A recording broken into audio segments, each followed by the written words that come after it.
You've probably heard about the mysterious sea state of Atlantis. It was a high-tech utopia where people lived happily, but then something happened, and Atlantis disappeared from the face of the earth. Many people believe that this city lies at the bottom of the Atlantic Ocean. But what if we've been looking in the wrong place all this time? What if it's somewhere different from where they're trying to find it? What if all this time Atlantis was in the middle of the Sahara Desert? Well, this unexpected theory has some evidence, but to study this version, you first need to understand what Atlantis was and how we got to know about it. The very first mention of the mysterious city was in 360 BCE. Ancient philosopher Plato wrote about Atlantis. His work, Dialogues, described Atlantis as a rich land with advanced technologies. Its inhabitants were powerful, intelligent, and beautiful, like superhumans. He described in detail the structure of the city, and this was the main reason why many people believed in the existence of Atlantis. According to his records, the Atlanteans built this place in several concentric circles of black and red stone. Then they covered these circles with brass, tin, and precious metals.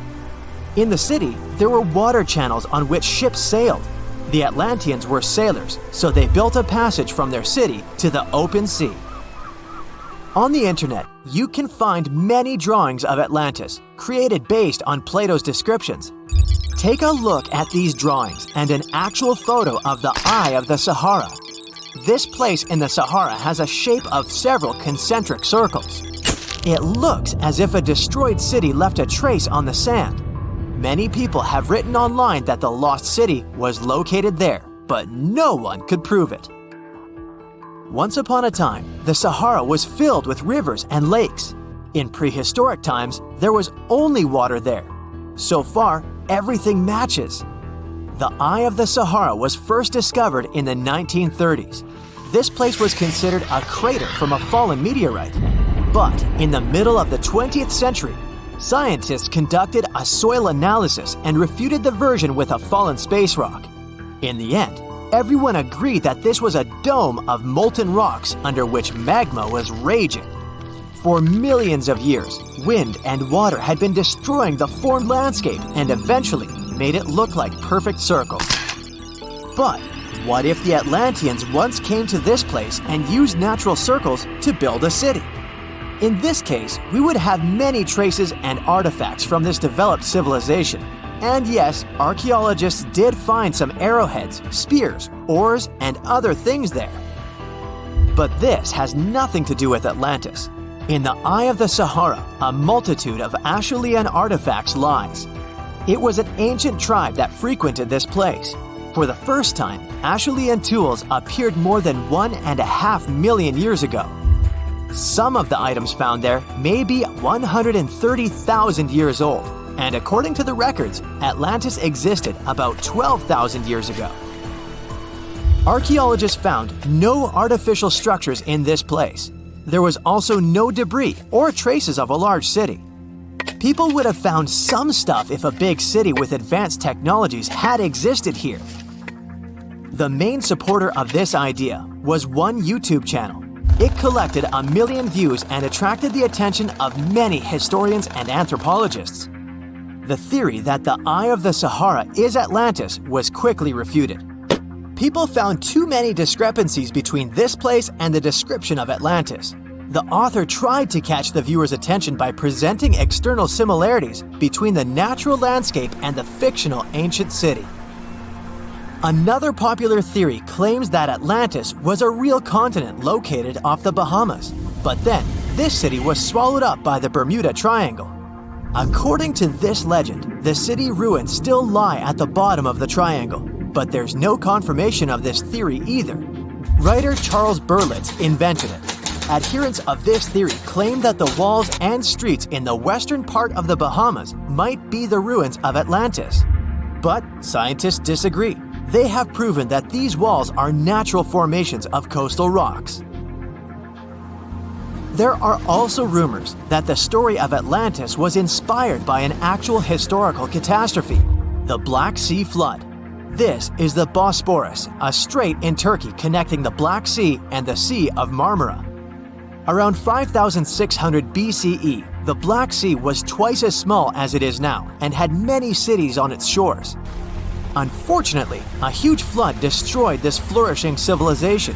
Within a year, cities descended underwater, and surviving inhabitants moved to foreign lands and spread stories about the flood. Maybe these stories inspired Plato to come up with Atlantis.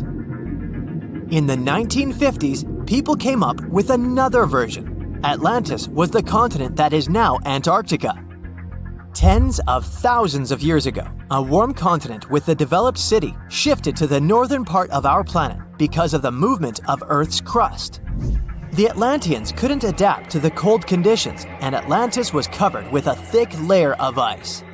This theory was refuted when scientists began studying the tectonic plate's nature. It turned out that Earth's crust couldn't have moved such a huge continent as Antarctica. The tectonic plates don't behave this way at all. But the main question is, was Atlantis real? No one had described it before Plato. Perhaps the philosopher came up with it. Maybe he did this to emphasize the correctness of his views on life and to identify his philosophical theories. In his works, he wrote a lot about divine and human nature and how people can destroy this nature. He spoke of decaying ideal societies because of immoral behavior and vices. The Atlanteans were once moral, spiritual people who created a utopia, but then they became greedy and mean. They destroyed their inner nature, and for this, they had to witness the destruction of their city. One night, fires and earthquakes hit Atlantis and plunged the city into the sea. The higher powers punished people for their immoral behavior, and Plato also wanted everyone to be afraid of moral decay. But judging by the descriptions of the earthquakes and fire, it may seem that Atlantis was destroyed by a volcanic eruption, as it was with the ancient Roman city of Pompeii. And such destructions have happened pretty often throughout history. Natural disasters ruined many developed cities. One of the most famous cases occurred in 1100 BCE in the Mediterranean Sea, when a volcanic eruption destroyed the highly developed Minoan society. The Minoan society existed for about 2,000 years. These people mostly lived on the islands of Crete and Santorini, located north of Crete. The Minoans had beautiful houses, a sewage system, and a developed economy. They were engaged in agriculture, grew fruits and vegetables, painted frescoes, and made jewelry. They were the first people to found the thalassocracy, an empire based on the sea. They lived off of fishing, piracy, and maritime trade. At the time, they performed cruel rituals, and their way of life was far from moral. They were used to earthquakes on the island of Santorini, so they reinforced the walls of the city with wooden beams, but they didn't know what a volcanic eruption was. And when the sulfur smell appeared in the air, they didn't suspect the impending catastrophe. When the volcano spilled out tons of lava and ash, all the residents of Santorini abandoned their homes and tried to escape, but they couldn't. The eruption and earthquake triggered a tsunami. A large wave flooded the coastal part of the island of Crete. This hit the economy of the Minoans hard and destroyed their port harbor. Then, foreigners attacked Crete and finally destroyed the developed civilization. Some historians think that Plato could have referred to the Minoan Empire when describing Atlantis. Using their example, he showed how immoral actions could destroy people. The Azores are 9 islands in the Atlantic Ocean, sitting about a third of the way from Europe to North America. A history textbook will tell you that the Portuguese explorers discovered this beautiful archipelago in the 15th century. Until then, they were uninhabited. The islands still belong to Portugal, so there seems to be no controversy or mystery here, except for the fact that some researchers think the Azores were home to an ancient civilization from thousands of years ago. Others support the idea that the famous Atlantis itself was here. In 2010, archaeologists announced that they found some structures on the islands which looked like they were from the Stone Age. If that's true, it would mean that there was a civilization back then which was advanced enough to travel this far and settle on the remote islands. A special scientific commission studied the matter and concluded that those structures were natural rock formations or had a more modern origin. so the first settlers were supposed to have been the Portuguese.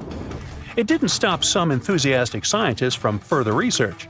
They analyzed the DNA of mice from the Azores and found that it had the same genetic characteristics as house mice from northern Europe. The little rodents couldn't have sailed this far without humans, so it looks like the first people had arrived at the Azores before the Portuguese, and the plot thickens. Dr. Felix Rodriguez, who works at the University of the Azores, is determined to find out exactly when it happened. He's studying the megalithic structures found in the Azores.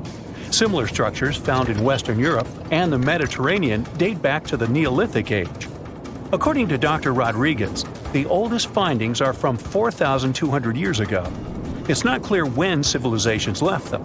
The professor identified 7 megalithic structures in one complex as dolmens for the deceased.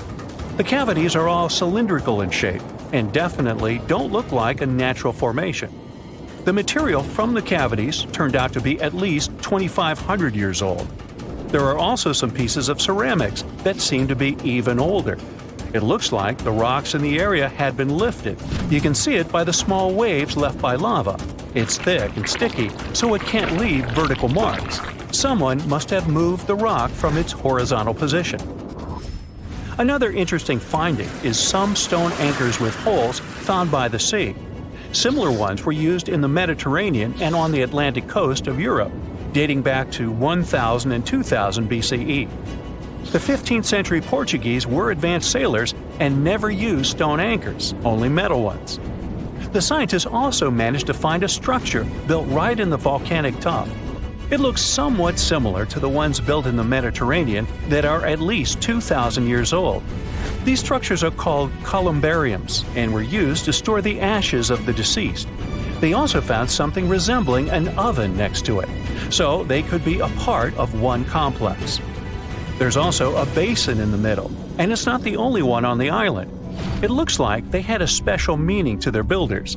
There are channels around the construction. They connect the 4 basins, and the sun lights each of them at different times of the year. It was all carefully planned, as they were lit the brightest during winter and summer solstices and autumn and spring equinoxes. The water passed through all the basins and went directly into the sea. It could have been a purifying ritual. Now, some people are skeptical about the findings and believe they're all parts of a fortress from the 16th century. Professor Rodriguez is determined to prove it's all much older. There must have been some ancient civilization here that could have left because of the volcanoes that go crazy every 50 years. Antonietta Costa, a postdoctoral student at the University of Porto in Portugal, is also sure that the first people came to the Azores in prehistoric times. She has studied standing stones with small openings, explained as cuts for quarrying the stones. Costa believes they are part of a calendar system. She noticed that none of the slits in the rocks were aligned with the cardinal east direction. The slits closest to it are smaller than the ones facing other directions, so it can't be just a coincidence. It also looks like the slits are aligned with the solstices, and that's what makes Costa think it could be a calendar. She also thinks the inscriptions left on slabs of bedrock on the islands are much like those maps that were left on the rocks during the Stone Age in mainland Europe. Another interesting theory about the Azores is that it could have been the location of the famous Atlantis, which was lost under the sea. Since the Azores archipelago is in the middle of an ocean, it could technically be a perfect place for that. A 20th century scholar quoted Plato to prove this theory was right. The Greek philosopher suggested that Atlantis was in between the continents. The coins and sculptures supposedly found in the Azores when the Portuguese just arrived also point that there was someone else present there. And way more recently, in 2013, a sailor found a huge structure looking like a pyramid off the Azores coast. It was most likely a large submarine volcano, but it's much cooler to think it was some big deal in Atlantis, right? Peru has its own mystery. Amid the desert, you can find some eerie marks called the Nazca lines. They're known as geoglyphs and were created more than 2,000 years ago by the people of the Nazca culture. Thanks to a dry climate and strong winds in the desert, most of the Nazca lines have reached our day. To create them, Nazca people removed the top layer of the pebbles and revealed the soil beneath the ground. The color of the soil changes from reddish-brown to yellowish-gray, so the lines always look different. Most of the geoglyphs depict plants and animals. You can clearly see a monkey, a whale, a condor, a hummingbird, a spider, various flowers, trees, and other plants. There are also some geometric shapes, such as triangles, trapezoids, and spirals. Since they were discovered in the 1920s, scientists have offered different explanations for the lines. Some say that in Nazca culture, people ascribe special significance to these motifs, so they probably created these shapes for deities in the sky to see. Others believe they were a sort of astronomical calendar, and animal sketches were modeled after groups of stars. This theory was proved wrong, so the purpose of the lines remains a mystery. Another place that leaves many questions is Nemrut Mountain in Turkey. This mountain has a complex of monuments with temples and tombs. It was built by the Kingdom of Commagene, which ruled here around the 1st century BCE. There are statues of King Antiochus, 2 lions, 2 eagles, Zeus, Hercules, and Apollo. Archaeologists found the ruins of this complex at the end of the 19th century. They thought it had been built by the Assyrians. Then, some of the most famous scientists of the time came here and found an inscription in Greek. It had details about the sculptures and the names of important members of the Commagene royal family. It looked like it had been put there for future visitors. The scientists established that the statues used to be full-size figures. Changes in temperature, strong winds, snow, and the bright sun didn't leave them a chance to last in all their original glory. Plus, the complex is in an earthquake zone, so all you can see now is mostly the heads of the statues. They look incredibly complex and large for their time. The biggest question is, how did the people who lived thousands of years ago manage to create such huge sculptures on top of the mountain? It's obvious that they worked on shaping the limestone blocks up there and not on the ground. So, stay tuned. We'll keep an eye on this. Scientists discovered something Atlantis-like near Australia. There used to be an entire continent that's now underwater. Here's what happened to it. Around 70,000 years ago, during the last ice age, there was a huge landmass called Sahul. It was located in the southwestern Pacific Ocean. This ancient supercontinent connected what we now know as Australia, New Guinea, Tasmania, and the Aru Islands into one giant piece of land. Imagine lush tropical rainforests surrounded by beautiful mountains. Sahul's tallest mountains were in the New Guinea highlands, with peaks reaching over 13,000 feet. This beautiful place was home to a variety of unique animals, most of which were pouched creatures. But back then, they weren't just koalas and kangaroos. Sahul was filled with different types of grazers, burrowers, scavengers, and predators.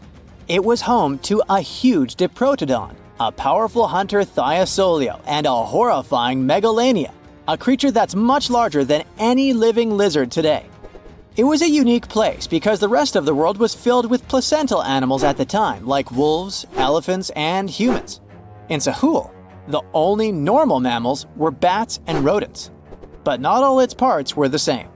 The Timor, Arafura, and Carpentaria regions were covered by hot savanna and dry forests. It looked kinda like modern Australia, hot air deserts with scrubland, steppe, and temperate forests along the eastern coast. Back then, people were migrating all across the world. They made an incredible journey from Southeast Asia to Sahul and first arrived here from 60 to 45,000 years ago. They mostly traveled by foot and crossed the sea using bamboo rafts and simple boats. They came there from an ancient landmass called Sunda, which includes parts of Southeast Asia. They traveled across a series of islands known as Wallachia and eventually spread across Sahul. And it wasn't a small journey. Sahul was huge, around 4.1 million square miles. That's bigger than the USA or Canada. It stretched from the equator to around the southern part of New Zealand. So they arrived in what is now Australia and became Australia's first people. Scientists think that Sahul had a population of 500,000. We've discovered cave paintings that date back around 40,000 years. It's a hunting scene depicting an anoa, or miniature buffalo, facing figures of humans and animals. Researchers are trying to figure out how these early settlers moved across Sahul and where we might find archaeological evidence of their journey. To do this, they created a landscape evolution model. The simulation showed how Sahul changed between 75,000 and 35,000 years ago. It showed potential migration routes and archaeological sites. Humans likely traveled along coastlines and rivers. But how did Sahul get submerged off the coast of Australia, similar to the mythical Atlantis? During the last ice age, much of the Earth's water was locked up in large ice sheets and glaciers. The sea levels were much lower than they are today. After that, the global temperatures increased. The ice sheets melted and the sea levels rose, flooding the land bridges that once connected different parts of Sahul together. About 8,000 years ago, New Guinea separated from mainland Australia, and then, about 6,000 years ago, Tasmania did the same. We still can explore the underwater parts of Sahul thanks to new technology. Divers explore and collect samples directly from the ocean floor.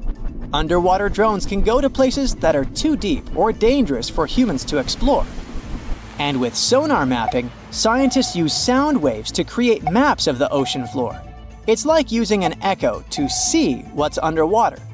The sound waves bounce off the seabed and come back, helping us create a picture of what it looks like. Deep underwater, archaeologists have found stone tools and other artifacts. They also discovered fossils of animals like Diprotodon and Thylacoleo. By studying the underwater terrain of Sahul, they learned about the ancient rivers, lakes, and coastlines that existed during the Ice Age. But Sahul isn't the only underwater continent. Sahul isn't the only hidden gem of Southeast Asia. Take Sundaland, a place made up of Sumatra, Java, Borneo, and some other islands. This place was crazy huge during the Ice Age, but now almost fully underwater. Almost, but not entirely. The parts above the ocean are teeming with life. If you like birds, check this place out. It has almost a fifth of the world's bird species. You can spot colorful birds like the Java hawk eagle and the Bali starling among the lush forests. It's also a home to a fourth of Earth's fish species. Sundaland's waters are a haven for marine life, even the most exotic animals like the Asian arowanas. It's also a treasure trove of flowers. That's where you can find Rafflesia and Titan aurum, the world's largest flowers. This makes it very similar to Zealandia. Zealandia is a long, narrow piece of land about half the size of Australia. It broke from Antarctica about 100 million years ago. Just like Sundaland, it isn't fully underwater. 7% of it stayed above sea level. This sticking out little piece is what we now call New Zealand, along with Stewart Island and some smaller islands. These pieces of Zealandia are lush and warm. They're packed with volcanoes, mountain ranges, beautiful natural geysers, and hot springs. Local people, Maori, use these hot springs for cooking. People place corn, eggs, and vegetables in baskets and lower them directly in the hot springs. Sometimes they cook food in a pit oven using heated rocks. Another hidden world is known as Argoland. This mysterious landmass was once part of Australia, back when dinosaurs chilled around. It drove scientists crazy for decades.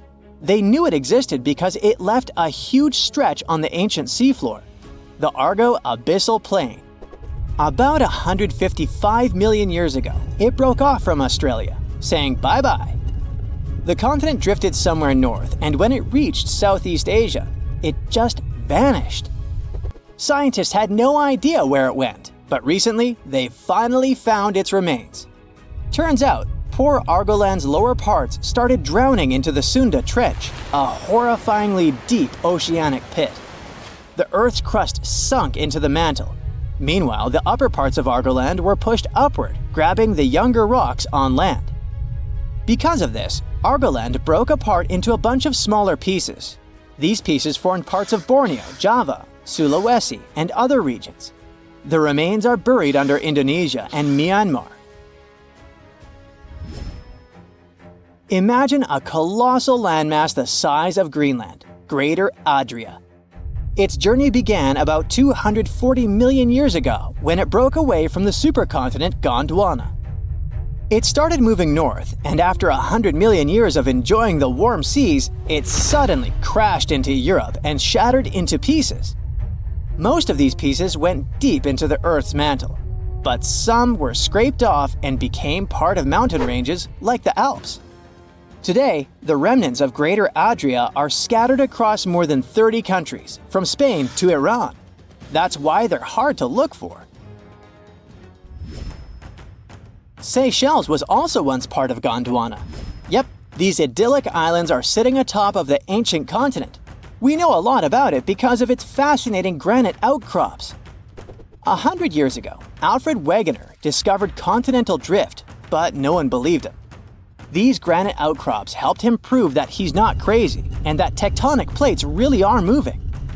The Seychelles broke off from India and Madagascar and eventually became a sad loner in the Indian Ocean. This probably happened because of some insanely active volcanoes in the Deccan Traps. But now the islands are home to unique species both on land and in the coral reefs nearby. Mauricia broke off from India after the dinosaur wiping. Along its journey, it stretched into a long ribbon-like shape and also broke into pieces. Now it's all scattered beneath the Indian Ocean. Scientists stumbled upon this lost land by studying tiny ancient crystals called zircons. These zircons are like time capsules. They date back an astonishing 660 million to 2 billion years. That's even older than Mauritius itself. These ancient crystals hinted that there's another Atlantis somewhere nearby. Turns out there are hidden continents all around the world, and maybe we'll discover more of them in the future.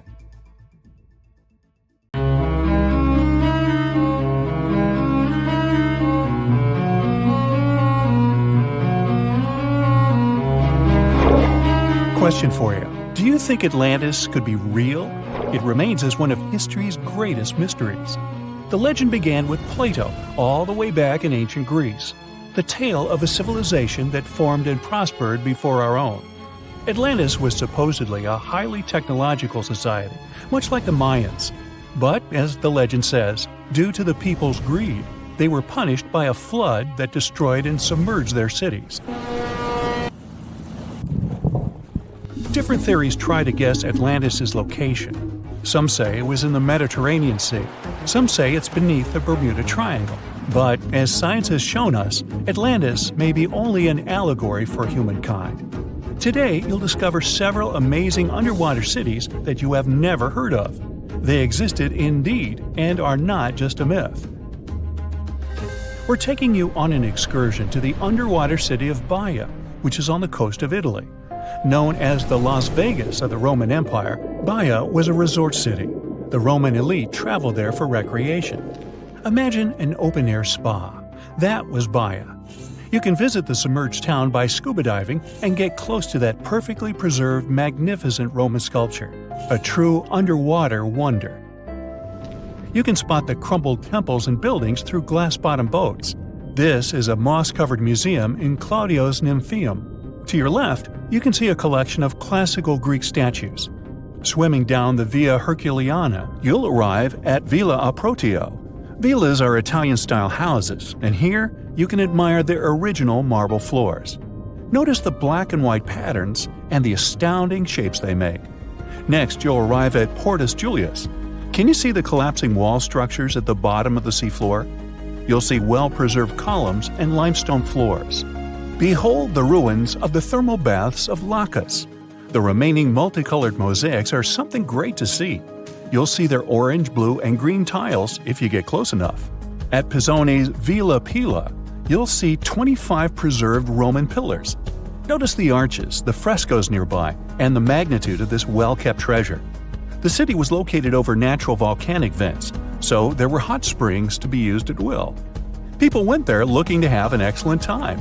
And when I say people, I mean some of the great Roman emperors we learn about in school: Nero, Cicero, Caesar. But around the 8th century, the city was sacked and the luxurious town was abandoned. Slowly, the water level rose and the city started to drown. You were on a summer vacation off the coast of Greece, 4 hours outside of Athens, in the Peloponnese Peninsula on Pavlopetri. You dust off your snorkel and head for a free dive on a bright sunny day. Sometime into the dive, you start noticing patterns on the seabed. 13 feet below the surface, the outline of familiar objects starts to appear, one by one. As you continue swimming, what looks like the outline of an entire city emerges before your eyes. You wonder, how could water have taken the whole city? Rocks are perfectly aligned into what appears to be the foundation of a building. Nicholas Fleming, a British oceanographer on vacation in Greece, was the person that discovered Pavlopetri. He was documenting the seafloor artifacts. The team found the site filled with pots, storage vessels, and tools. A quern stone, for instance, is a tool used for grinding grains and turning them into flour. Multiple amphoras, which were found then, indicate that this settlement dated back to the Bronze Age, 5,500 years ago, when people started living in towns. The settlement is believed to have lasted for over 2,400 years. Pavlopetri is considered today the oldest submerged town yet found, and it's impressive that it wasn't a simple village. It was a vibrant port city with stone-built buildings, a marketplace, streets, and even squares. Let's continue our exploration and find secrets in other underwater cities. You are diving off the coast of the Ryukyu Islands. Pacific waters are far from smooth. There's a strong current pulling you into the deep sea. Suddenly, you see a huge structure thanks to the sunlight shining down on the seabed. At first, it looks like Machu Picchu's ruins across the globe in Peru. As you approach it, you slowly figure out its form. A pyramid-shaped structure, arches, staircases. It's something that could have easily been a palace or castle. Could this also be a sign of human activity? What you just saw is known today as the Yonaguni Monument. It also goes by the name of Japan's Atlantis. The entire monument is about the size of 5 football fields and the height of a 5-story building. Its most surprising feature is its expansive terraces that host large crowd gatherings. Explorers and scientists believe that Yonaguni dates back to 10,000 years ago. But whether it is a man-made structure or a natural formation is still under debate. For Japan's top marine geologist, Professor Masaki Kimura, Yonaguni is the heritage of a lost civilization. Kimura has dived into exploring the ruins over 100 times over the past 10 years. According to him, there are clear signs of human activity down there. The Triangle Pool, located on the monument's surface, is a triangle-shaped concave that is a historical symbol of water fountains in the region. There is also a giant turtle carved on the eastern side of the structure. And according to Kimura, turtles have an important cultural meaning. Several pieces of stone tools have been recovered from the site. Their estimated age dates back to 10,000 years ago. However, not all scientists are convinced of the same. For many, Yonaguni is the result of thousands of years of erosion. The fact that the monument is composed of one massive rock leads them to believe that it is not human-made. The defined edges and flat surfaces resemble a natural formation occurrence in Northern Ireland, known as Giant's Causeway. A series of interlocking basalt columns look like the ruins of a palace, but they were the result of volcanic activity in the region. Well, stay tuned for more underwater discoveries. The next stop on our voyage is one of today's most famous underwater cities that has turned into an underwater archaeological park. The city of Port Royal in Jamaica exists today only below the surface. But in 1692, it was one of the wealthiest cities in the Western Hemisphere. Port Royal was the center of the British Empire at the time, and an important trade city that attracted people from all over. It was also home to real-life pirates of the Caribbean. On the morning of June 7, 1692, the people of Port Royal met a different fate than they probably expected. The bars and restaurants beaming with life woke up shaking. People were taken out of bed with the power of a massive earthquake, estimated today at 7.5 on the Richter scale. One survivor says he saw the earth opening up and swallowing the town whole. What he said could be true, as the city was mainly built over sand. The ground sucked buildings, roads, and everyone above. geysers erupted, and finally, waves as big as 10-story-high buildings hit the city. About 33 acres of the city disappeared underwater, and amazingly, most of its 17th century remains lie in good condition under 40 feet of water. In the ruins, archaeologists have found taverns, storage rooms, kitchens, and recreational buildings used for diverse purposes. You can see a grand lion statue, a submerged bridge, and many picturesque arches. Now, do you fancy a trip to India?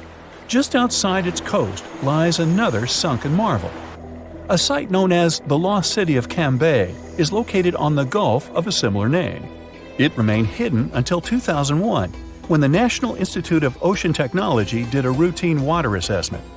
With sonar technology, which sends a wave of sound to the bottom of the sea, they found something far beneath the surface. Images showed well-defined geometric shapes spread along a 5-mile stretch.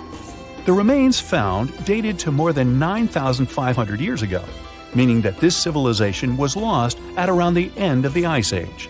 Debris recovered from the site included construction material, pottery, beads, sculptures, and even bones. Scientists argue whether these artifacts are indeed from the site, but if they truly are, then the lost city of Cambay would be the oldest civilization in the world.